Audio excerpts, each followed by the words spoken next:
Yo tout le monde, c'est Nordique, donc aujourd'hui on se retrouve sur un nouveau tutoriel sur After Effects pour savoir comment faire un motion tracking 3D avec le plugin Element 3D d'After Effects.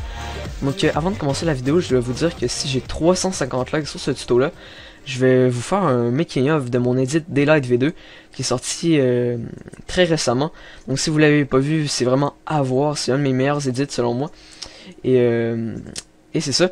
C'est sûr que peut-être 350 likes c'est quand même beaucoup, mais je crois qu'avec tout le travail que j'ai donné pour faire cet edit là, c'est quand même bien mérité 350 likes et je trouve ça très raisonnable pour le travail que j'ai donné.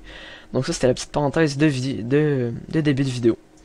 Donc ensuite je voulais vous dire que comme j'ai mon nouveau PC, qui va très bien d'ailleurs, je peux vous faire le tuto sur Element 3D, parce que mon ancien PC ne supportait pas Element 3D. Donc pour commencer le tuto, ce qu'on va faire, c'est qu'on va motion tracker notre cinématique. Donc ce que vous allez faire, vous allez l'éditer et faire la bonne vitesse et l'ultralala. Également, je voulais vous dire que je vous conseille vraiment d'aller voir mon premier tuto sur le motion tracking. Donc en fait, j'explique toutes les bases du motion tracking dans ce tuto là, et ça serait vraiment utile pour vous d'aller le voir. Donc maintenant, si on est prêt à motion tracker notre cinématique, on va faire clic droit, Track Camera comme ça, et là il va y avoir un chargement ici avec l'effet 3D Camera Tracker, et à la fin du chargement il va y avoir plusieurs points comme ça qui vont apparaître. Donc si on veut faire un motion tracking 3D, il faut absolument mettre une caméra. Donc on va faire Create Camera comme ça, et là on va avoir cette layer là qui va être notre caméra dans le fond. Donc là elle sert à rien, mais quand on va avoir élément 3D, ça va être vraiment utile. Ensuite, ce qu'on va faire, on va faire un nouveau solide pour élément 3D. Donc, ok. On va chercher l'effet élément de Video Copilot. Et, par exemple, si on veut faire un texte, on va faire clic droit, nouveau, texte. Et je vais mettre nordique comme ça. Ensuite, vous pouvez choisir la police que vous voulez, la grosseur. Mais la seule chose qui importe, c'est le texte, je veux dire ce que vous écrivez et la police, la grosseur et tout le reste, la position. Vous pourrez changer ça après dans Element 3D. Donc ça, quand vous avez votre texte comme ça, vous n'avez même pas besoin de le centrer, on va faire ça après dans Element 3D. Vous le cachez comme ça avec le petit œil ici. Comme ça. Et maintenant, on va aller dans Custom Layers, Custom Text and Masks, et on va aller dans Path Layer 1, comme ça, on va mettre le texte, comme ça. Donc là, c'est normal que rien n'apparaisse, c'est à cause qu'on n'est pas encore allé dans le plugin d'Element 3D pour l'extruder. Donc maintenant, on va aller dans Scene Setup pour faire l'extrusion, et on va cliquer sur Extrude, comme ça. Et là, on a notre texte qui apparaît. Ensuite, si on veut ajouter une couleur ou une texture, ce qu'on va faire, on va aller dans Presets, et si vous avez bien craqué le plugin de Element 3D, vous allez avoir un dossier Bevels, donc ça c'est plein de paramètres prédéfinis de texture. Ensuite vous allez avoir les matériaux de base d'éléments 3D. Et si vous avez ajouté l'extension Pro Shaders, vous allez avoir un autre dossier. Donc en fait Pro Shaders c'est un gros pack de textures supplémentaires qui est vraiment super bien. Moi je vais me le craquer bientôt, juste pas eu le temps jusqu'à maintenant de me le procurer, mais je vous le conseille fortement. Donc maintenant ce qu'on va faire, on va choisir une texture, donc moi je vais prendre celle-là. Ensuite pour les débutants d'Element 3D qui viennent tout juste de passer de Cinema 4D à Element 3D, il y a quelques petites différences. Donc en fait, votre texte a comme plusieurs textes. C'est bizarre à dire, mais c'est comme plusieurs couches sur un texte. Donc vous pouvez en ajouter ça, mais juste pour faire un exemple, j'ai une couche de texte en or ici et une couche de texte en blanc. Donc par exemple, je veux reculer ma couche de texte en or, je peux la changer comme ça. Donc moi je vais laisser comme il était. Et également pour ceux qui viennent de passer de Cinema 4D à Element 3D, je sais pas si vous vous rappelez, mais il y a un truc qui s'appelait couvercle et biseau. Donc ça, il y a également ça dans Element 3D, c'est juste que ça s'appelle plus comme ça. Ça s'appelle Bevel. Donc pour le changer, vous allez dans Bevel Size, comme ça, et vous pouvez le changer comme ça. Donc c'est bien important de choisir la texture qu'on veut changer. Ensuite, quand tout est beau et que vous avez fini, ce que vous pouvez faire, c'est cliquer sur OK. Et maintenant, ce que vous allez avoir, c'est le texte qui va être motion tracké si vous avez bien mis votre caméra et que tout est bien fait. Maintenant, ce qu'on va faire pour qu'il soit incrusté dans la map, euh, ouais, peut-être avant de faire ça, je vais vous montrer comment importer un logo dans Element 3D, qui est un truc qui cause vraiment beaucoup de problèmes. Même à moi, ça m'a causé des problèmes importer un logo. Donc, c'est vraiment une toute petite manipulation qui va vraiment faire la différence. Donc, ouais, c'est ça. Donc, ce qu'on fait, c'est qu'on importe notre logo. Donc, ici, le logo de la phase, parce que moi, je suis dans la phase, évidemment. Pas du tout. Ensuite, pour avoir la meilleure qualité possible de texte, vous allez faire un masque autour. Donc, en fait, avec la plume, vous allez faire le contour. Et la grosse erreur que tout le monde fait quand ils débutent avec Element 3D pour importer un logo, c'est qu'ils vont directement le mettre dans Custom Layers et qu'ils vont le mettre ici. Element 3D pour importer des logos supporte que les masques et les pen tools comme ça. Donc vous devez absolument avoir un masque sur votre logo pour l'importer en 3D. Donc c'est ce qu'on va faire. Il y a du monde qui vont vous dire que ça serait peut-être bien d'aller dans l'option ici et mettre Auto Trace comme ça. Mais le truc qui est mauvais avec ça, c'est que le masque va pas du tout être précis et ça va vraiment faire des trucs vraiment, tu sais, je sais pas comment vous dire ça, mais ça va vraiment pas faire un beau rendu final. Donc moi ce que je fais, c'est que pour qu'il soit encore plus beau et précis, c'est que je fais un masque comme ça. Donc je fais un masque sur mon logo. Donc bien important que vous ayez sélectionné votre logo dans la composition. Et là, vous allez faire le contour du logo. Bien important que ce soit fait genre, je sais pas comment vous dire ça, mais avec persévérance. Donc moi, je vais le faire vite pour le tuto, mais vous devez vraiment le faire avec persévérance et ça pour qu'il soit le plus beau possible. Donc ensuite, ça va être la même chose pour l'importer dans Element 3D, ça va être la même chose que le texte. Vous allez dans Custom Layers, vous mettez ici et vous changez ici pour le logo, comme ça. Donc moi je vais pas mettre de logo, je vais laisser mon texte comme ça et pour l'incruster dans la map. Ça c'est l'étape la plus amusante, si je peux dire ça comme ça. Moi j'adore faire ça. Donc c'est ça. Ce qu'on va faire en premier, c'est qu'on va sélectionner notre calque d'éléments 3D. On va aller dans le groupe 1, puisque c'est le groupe de notre texte. On va aller dans Particle Replicator et on va changer la position du texte. Donc juste le reculer comme ça un peu moins mon texte, puisque je trouve qu'il est un peu trop en premier plan, comme ça. Voilà. Et je vais changer la hauteur comme ça et la position et puis la rotation finalement comme ça. Et moi je peux vous dire que j'ai plutôt été perturbé par le nombre d'options que Element 3D a. J'arrivais plus à m'en sortir. Tu sais, juste vous faire un exemple. Si vous faites ça comme ça, vous avez vraiment des tonnes d'options ici, puis c'est vraiment, je sais pas, moi quand j'avais commencé, je sais pas, ça me distrait, puis j'arrivais pas vraiment à ajouter les options que je voulais, mais à force de faire des motion tracking avec Element 3D, ça vient tout seul. Donc maintenant, on a notre texte. Moi, je trouve qu'il est pas assez sur mon sol, comme ça. Donc là, voilà, comme ça. Et je vais le mettre comme ça. Peut-être le monter un peu. Et c'est vraiment important d'avoir une bonne position parce que sinon, le motion tracking va être raté. Et ça, c'est vraiment pas joli à voir. Donc, je vais juste augmenter la taille dans Particle Look avec l'option Size. Et ici, je vais le recentrer. Et là, il est motion tracké, juste le rendre un peu plus droit avec la rotation, comme ça.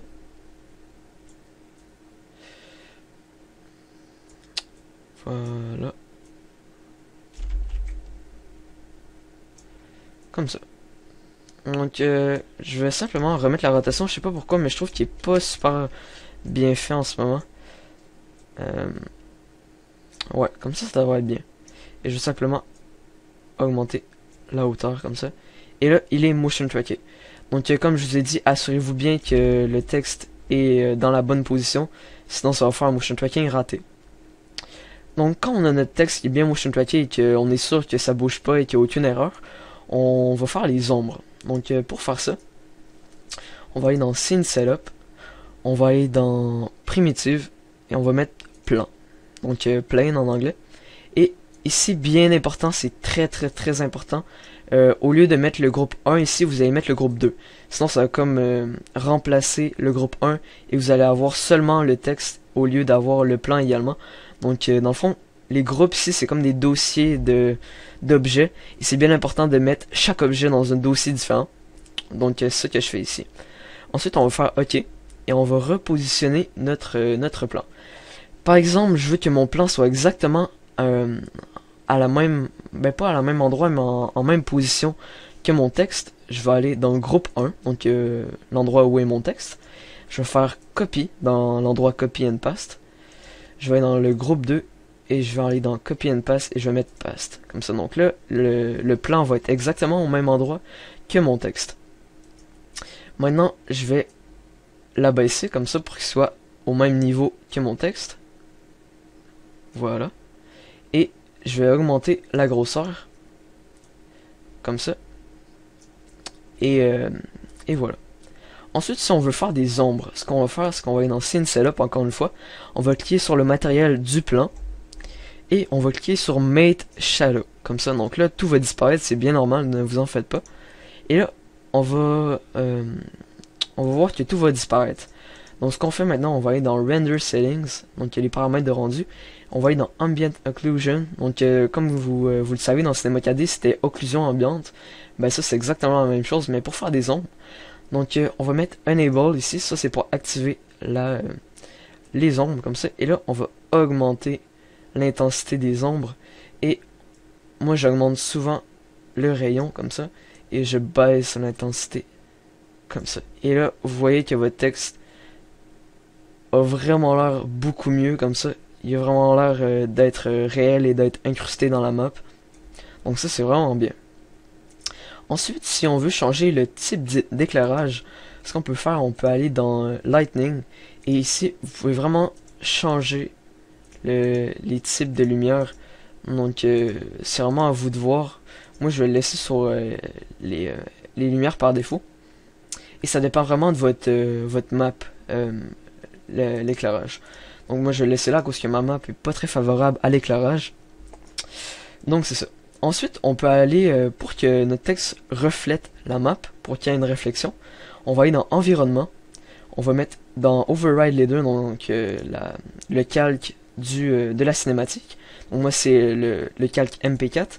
Et ici vous voyez que la couleur du texte va changer. Ça c'est bien normal, on va ajouter ça après. Si vous trouvez que la réflexion est pas à votre goût vraiment, moi ce que je fais c'est que je vais dans Rotate Environment et je change la rotation de l'environnement. Et là ce que ça fait c'est que il va refléter d'autres endroits de la map en fait. Donc comme ça. Voilà, juste ajuster un peu. Comme ça. Donc là, ça reflète. Si vous voulez changer la couleur, la réflexion et tout ce qui vient avec, on va aller dans les options ici de matériel. Et par exemple, moi, je trouvais que mon matériel d'or était un peu trop... avait un peu trop de réflexion. Donc, je vais aller dans Reflection ici. Et je vais baisser la réflexion à environ 130. Comme ça. Et moi, je trouvais que mon blanc était vraiment parfait. Donc, je le laissais comme ça. Et là, vous avez ça comme ça. Moi, je trouve qu'il est un peu trop foncé mon or ici. Donc, je vais augmenter la luminosité comme ça. Peut-être environ comme ça. Et je vais simplement aller ici. Ouais, ça devrait être parfait. Je vais simplement mettre ça comme ça. Ok. Et là, tout est super bien fait, le texte a vraiment l'air incrusté dans la map. Ensuite, ce qu'on peut faire, c'est des animations de texte. Ça, c'est vraiment super beau en début de cinématique. Moi, je fais habituellement ça avec du texte 3D. Donc, pour faire ça, on va aller en début de cinématique. On va juste simplement fermer notre calque d'éléments 3D.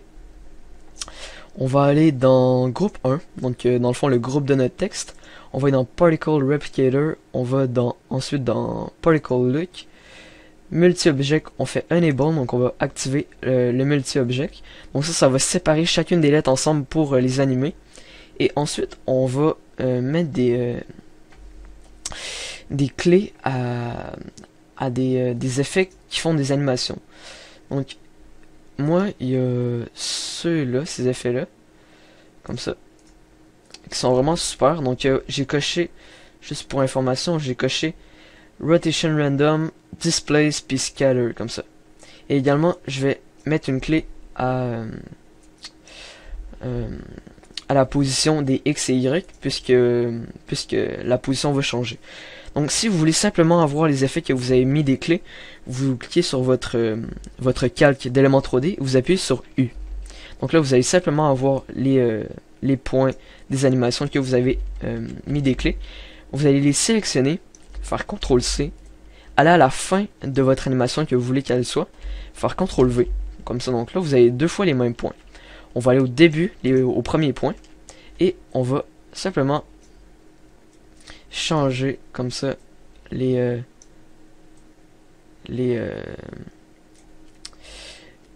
effets de texte. Et là, je vais simplement monter ça comme ça. Et ce que ça fait, c'est que juste le rotationner un peu plus, comme ça, ça fait un effet comme ça, qui est vraiment super joli en début de cinématique. Donc, ça c'est ça.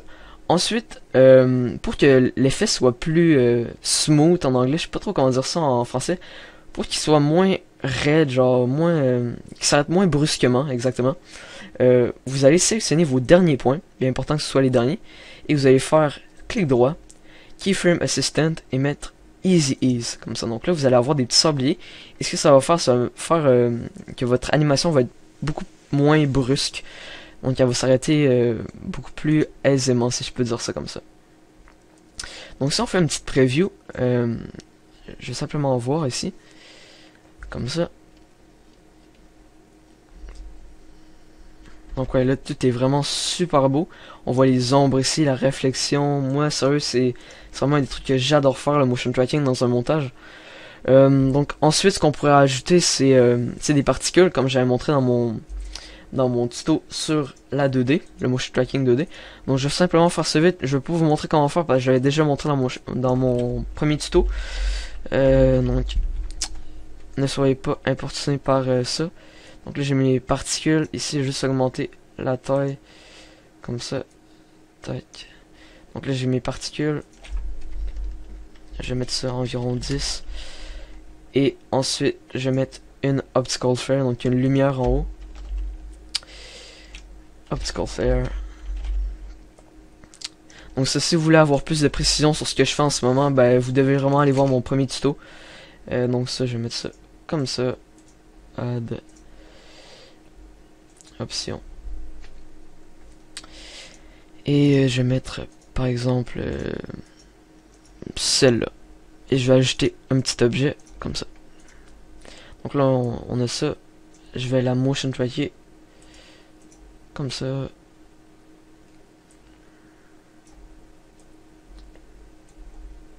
Et j'aimerais savoir si vous aimeriez que je fasse des live streams où j'édite en live et où je réponds à vos questions.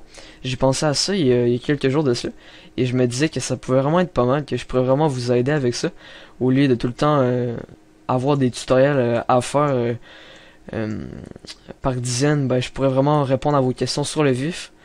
Donc c'est ça. Donc là, j'ai mon motion tracking qui est fini avec l'optical flare, les particules et tout ce qui vient avec. Donc je vais simplement ajouter des bandes noires et une CC. Donc juste regarder le temps. Parfait, 20 minutes, c'est super. Donc j'ai ajouté des bandes noires comme ça. Et voilà. As always. Comme ça. J'ai mes bandes noires. Ensuite, je vais fermer ça comme ça. Je vais faire un autre calque d'effets. Je vais supprimer les effets qu'il y a ici. Et je vais mettre une belle petite CC. Donc, je vais aller la chercher ici. Donc moi je prends plein de presets en ce moment. C'est juste à cause que j'ai pas trop le temps de faire une CC ou des bandes noires. Donc voilà. Par exemple, je mets celle-là. Vous voyez, c'est vraiment incroyable. C'est vraiment superbe.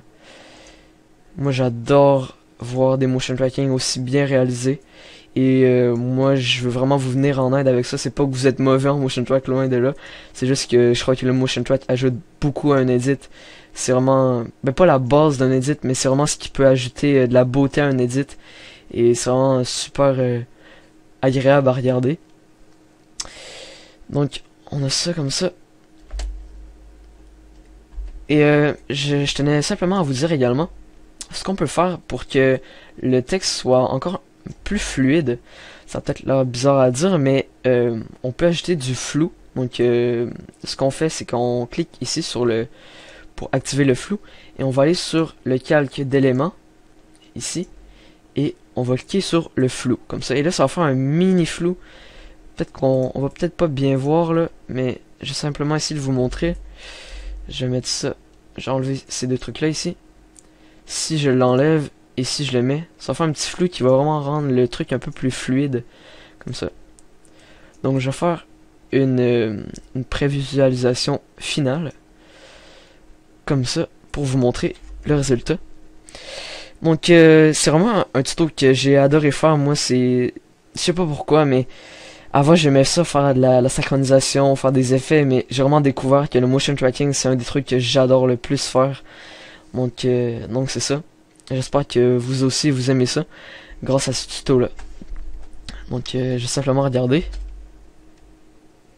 Donc, ouais, c'est vraiment parfait, j'ai vraiment bien paramétré. Et comme je disais, c'est vraiment bien important de bien mettre la position du texte et de tous les autres trucs. Donc je vous rappelle que si j'ai 350 likes, je vais vous faire un tuto, pas un tuto mais un making of de mon edit Daylight. Donc comme à votre habitude, je vous invite à liker, à commenter et à vous abonner. Et j'espère que j'ai rien oublié. Si c'est le cas, je vais simplement mettre une annotation, je vais mettre dans la description si je n'oublie pas. Donc c'était Nordique, bye tout le monde!